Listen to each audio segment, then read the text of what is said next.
আসসালামু সবাইকে, hope you all doing well. আমার নাম AKM Zahid bin Azad, founder of Backbenchers Bioscope. So সকল স্টুডেন্ট ও তাদের পরিবার পরিজনদের জানাই ঈদ মোবারক এবং ঈদের শুভেচ্ছা। এবং আরেকটা জিনিস বলতে চাই যে অনেকে বলে যে ঈদের দিন কি পড়াশোনা করা উচিত নাকি না, বা ঈদের পরের দিনও ইভেন, আমি বলবো না।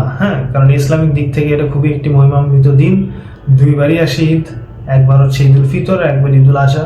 এবং কেউ যদি পড়াশোনা করে থাকে বছরের অ্যাটলিস্ট মিডিয়াম ওয়াইজও পড়াশোনা করে থাকে, আই ডোন্ট থিঙ্ক যে এই একদিন আর ঈদুল ফিতরে একদিন পড়াশোনা না করলে অনেক বড় ক্ষতি হয়ে যাবে। I don't think that. কারণ বিষয়টা হচ্ছে অনেকেই ভাবে যে এই টাইমটাতে আসলে আই ফিল লাইক যে শয়তান হার্ন করার ট্রাই করে, তখন মনে হয় যে এখন থেকে আসলে পড়াশোনা করতে হবে, কামব্যাক দিতে হবে। সে কামব্যাক পরে দেওয়া যাবে, ঠিক আছে। এই 2 দিনে পরে কামব্যাক দেওয়ার কোনো কিছু নেই, এই 2 দিন পরেও করা যাবে। সো আই উড সে যে ঈদের পরে মন নিয়ে আল্লাহর কাছে দোয়া করে যে আল্লাহ আমাকে আপনি শক্তি দেন, মনের মধ্যে একটা মনোশক্তি দেন এবং মনের মধ্যে একটা ডিটারমিনেশন দেন যে আমি যেন পড়াশোনা ভালো করে করি। আমার মা বাবা আছে, আমার সিবলিংস আছে, আমার সিবলিংসদের বা কাজিনদের কাছে আমি একটা এক্সাম্পল হয়ে দাঁড়াতে চাই, এলাকার মানুষের কাছে, এবং মা বাবার স্বপ্ন এবং নিজের স্বপ্ন পূরণ করতে চাই। সেই থিঙ্কিং নিয়ে আই ফিল লাইক তোমার 2 দিন পরে পড়াশোনা করা উচিত।